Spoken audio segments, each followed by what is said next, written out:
एक रूसी अधिकारी ने फ्रू के सामने एक सेब का एक निवाला खाया, लेकिन उसे उम्मीद नहीं थी कि फ्रू पके सेब का एक निवाला खाएगा। अधिकारी दंग रह गया। उसे लगा कि ये उकसावे की बात है, इसलिए उसने आगे बढ़कर फ्रू को मुक्का मार दिया। मुक्का लगने के बाद फ्रू उल्टी करने ही वाला था, लेकिन तभी उसने अपने मुंह से 4 रिबन वाली एक पट्टी निकाली।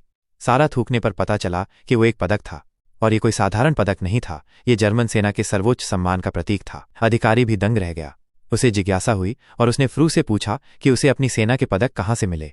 तभी फ्रू ने डकार ली और फिर एक आध्यात्मिक ध्वनि सुनाई दी। कमीशन प्राप्त अधिकारी ने जल्दी से अपनी जेब घड़ी ढूंढी, लेकिन उसने देखा कि फ्रू अपने नितंबों के पीछे से एक घड़ी निकाल रहा है। कमीशन प्राप्त अधिकारी दंग रह गया।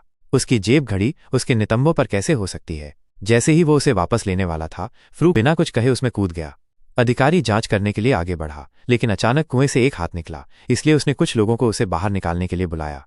अधिकारी को लगा कि उसके साथ धोखा हुआ है, और जैसे ही वो उसे सजा देने वाला था, जेब घड़ी बिना किसी की नजर पड़े उसके शरीर में वापस आ गई।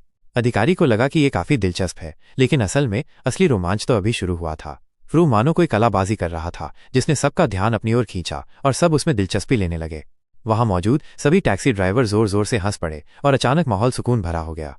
अधिकारी को भी उसकी कलाबाजी पसंद आई और उसने धीरे धीरे और लापरवाही से सेब का एक निवाला खाया, लेकिन फ्रू ने कुछ हैरान करने वाला किया और उसी तरह हाथ बढ़ाकर सेब का एक निवाला खाया, जिससे सैनिक फिर से घबरा गए। धीरे धीरे वापस चला गया, फिर अचानक मुड़कर गोदाम की ओर झुक गया। अधिकारी ने जल्दी से अपने आदमियों को अंदर जाकर देखने का आदेश दिया कि क्या हो रहा है।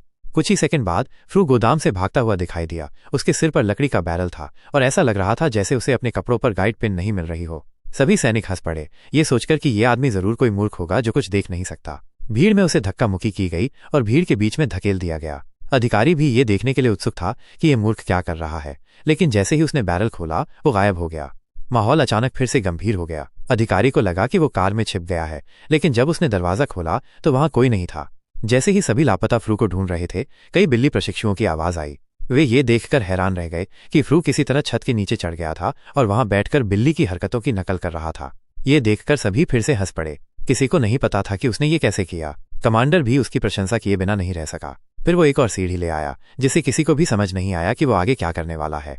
वो अपने उत्कृष्ट संतुलन पर भरोसा करते हुए कदम दर कदम ऊपर चढ़ने लगा। कठिन करतब दिखाता रहा। उसने एक अविश्वसनीय करतब दिखाया, इतना प्रभावशाली कि टैक्सी ड्राइवरों को डर था कि वो फिर से गिर सकता है। लेकिन इसी समय कमांडर अचानक दोनों लड़कियों के बीच आ गया और बिना सजावट वाले फ्रू से पूछताछ की। फ्रू को छत पर देखकर वो चुप रहा। कमांडर ने उसे लड़कियों की जान से मारने की धमकी दी, लेकिन फ्रू ने न केवल प्रतिरोध किया बल्कि चुनौती का इशारा भी किया। इसके बाद जो हुआ वो और भी अजीब था।